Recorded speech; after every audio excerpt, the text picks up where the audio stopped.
Bonjour à tous, après la vidéo sur le Peugeot e-Rifter, je vous parle aujourd'hui de son cousin de chez Citroën, le e-Berlingo.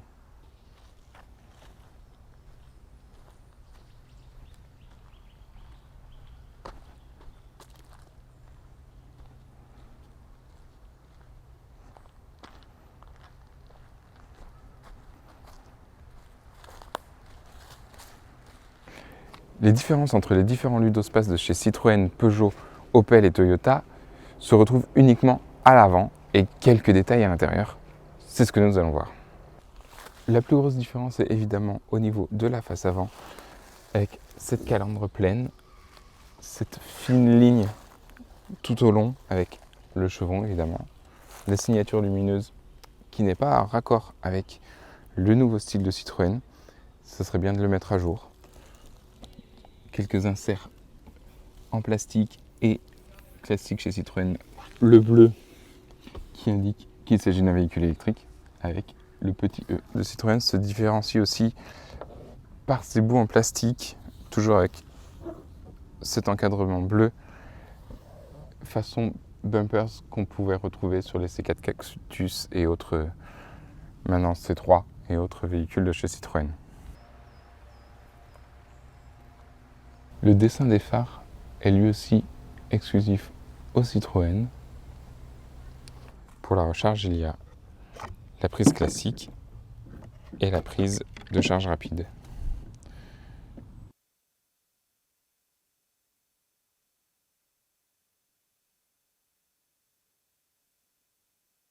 On a vu les quelques petites différences à l'extérieur. Voyons l'intérieur.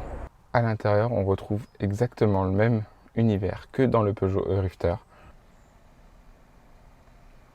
La planche de bord est très proche de celle du Peugeot, même s'il y a quelques petites différences qui fait que la qualité perçue à bord du Citroën est tout de même meilleure.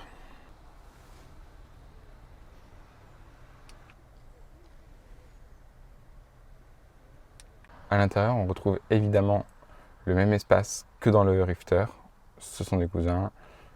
Même si l'ambiance est différente, on reste quand même dans quelque chose qu'on a déjà vu.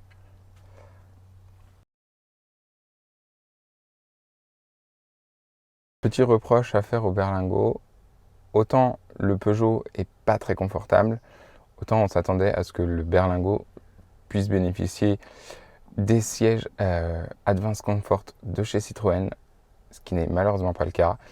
Et je dois dire qu'on n'est pas vraiment très bien installé. Même système que chez son cousin le e-Rifter, la vitre qui permet d'accéder facilement au coffre. Pour la ville, c'est quand même mieux.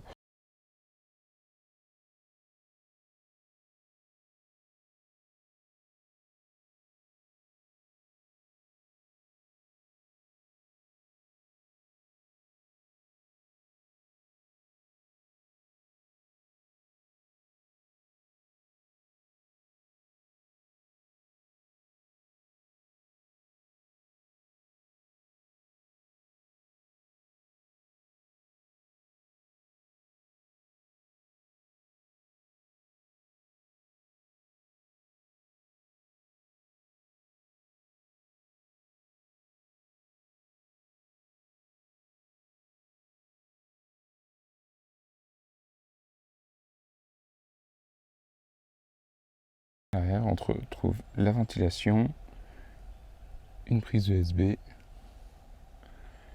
les classiques tablettes aviation et même un filet pour le soleil. Allez, on va faire un tour.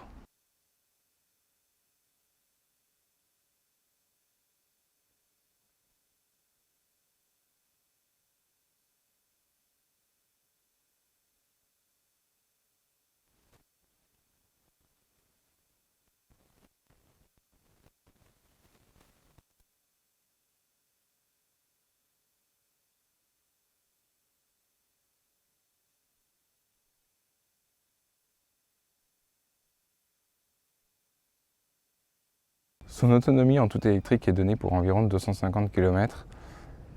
En ville, pas de souci, la consommation est correcte.